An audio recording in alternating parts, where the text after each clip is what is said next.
இன்றைக்கி வந்து ஒரு பதிவு போட்டிருந்தேங்க. அந்த பதிவில் வந்து பார்த்திங்கன்னா, யாரோட சப்போர்ட் இல்லாமல் நீங்கள் வந்து தனியாக முன்னேறி வந்திருந்தீங்க அப்படின்னா உங்களை நீங்களே தட்டி கொடுத்துக்கோங்க அப்படிங்கிற மாதிரி கான்செப்ட்டு. அதில் ஒருத்தர் சொல்லியிருந்தாரு, நீங்களாம் என்னத்தை பெருசாக சாதிச்சிட்டிங்கன்னு சொல்லி இந்த மாதிரிலாம் போஸ்ட் போடுறீங்க அப்படின்னு சொல்லி கேட்டிருந்தாரு. அதை நான் டெலீட் பண்ணிட்டேன் அந்த போஸ்ட்டை, அந்த கமெண்ட்டை.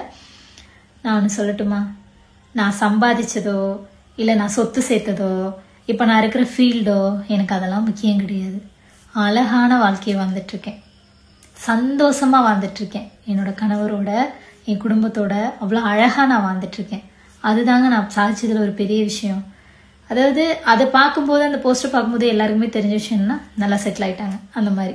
ஆமாம், டு பி ஃப்ராங்க், நாங்கள் செட்டில் ஆகிட்டோம்.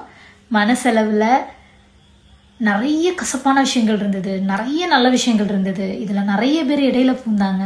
ஒரு நாள் கூட எங்களோட லைஃப்பில் நடக்கிற எந்த பிரச்சனைக்குமே நான் ஒரு தேர்ட் பர்சனை உள்ளே கொண்டு வரவே மாட்டேன். ஸோ அப்போ ஆரம்பித்த இந்த விஷயங்கள் இன்றைக்கி என்ன நடந்தாலும் அவங்க சொல்கிறது தான் சரியாக இருக்கும்னு என் புத்திக்கு உரைக்கிற அளவுக்கு நிறைய விஷயங்களை மாற்றிக்கிட்டேன் நான். அதே மாதிரி நான் ஒரு விஷயம் பண்ணுறேன் அப்படின்னா, நான் ஒரு விஷயத்தில் கால் எடுத்து வைக்கிறேன் அப்படின்னா, என் ஒய்ஃபு பண்ணணும்னு முடிவு பண்ணிட்டான்னா அவள் கண்டிப்பாக அதை பண்ணி முடிச்சிருவாங்கிற அந்த ஒரு நம்பிக்கையை நான் அவருக்கு கொடுத்துருக்கேன்.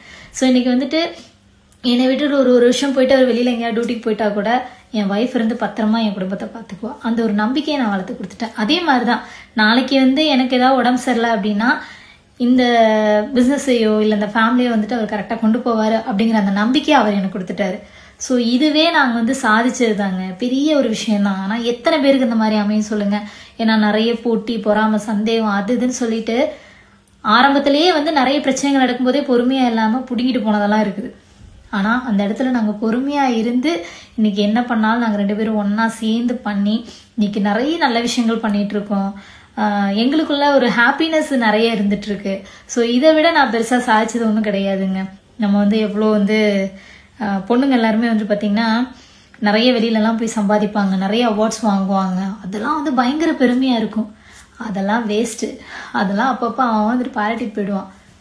நீங்கள் உங்கள் வீட்டில் எவ்வளோ ஹாப்பியாக இருக்கீங்க, அதுதான் நீங்கள் சாதிக்கிறதுலே ஒரு பெரிய சாதனை. இது நிறைய லேடிஸ்க்கு தெரியறதில்ல. கேட்டால் நான் எவ்வளோ சொன்னாலும் அவங்க புரிஞ்சுக்க மாட்டேங்கிறாங்க. Something wrong. மேபி ஒரு சில பேரோட லைஃப்பில் இருக்கலாம், ஏன்னா அதை அண்டர்ஸ்டாண்ட் பண்ணிக்காமல் அவங்களுக்குள்ள பிரச்சனை வந்து போகிறதெல்லாம் இருக்கலாம். பட்டு ஒரு சில இடத்துல நம்ம முயற்சி பண்ணி பார்த்தோம் அப்படின்னா மேபி என்னென்னா, என்றைக்குமே நம்மளோட திங்கிங் தான் நம்மளோட லைஃப். நம்ம என்ன பாசிட்டிவாக யோசிக்கிறோமோ அதுதான் நம்ம லைஃபாக கன்வெர்ட் ஆகும்.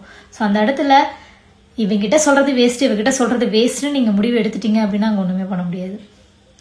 இவங்கக்கிட்ட சொன்னால் ஒரு சொல்யூஷன் கிடைக்கும், இந்த இடத்துல இதான் நடக்கும் அப்படின்னு நம்ம ஃபிக்ஸ் பண்ணிவிட்டு பாசிட்டிவான ஒரு எனர்ஜியோடு அந்த கையை பிடிச்சிக்கிட்டு நகர்ந்து அப்படியே மெதுவாக போனோம்னு வச்சுக்கோங்களேன், சூப்பராக ஒரு படியில் போய் உட்காந்துடலாம்.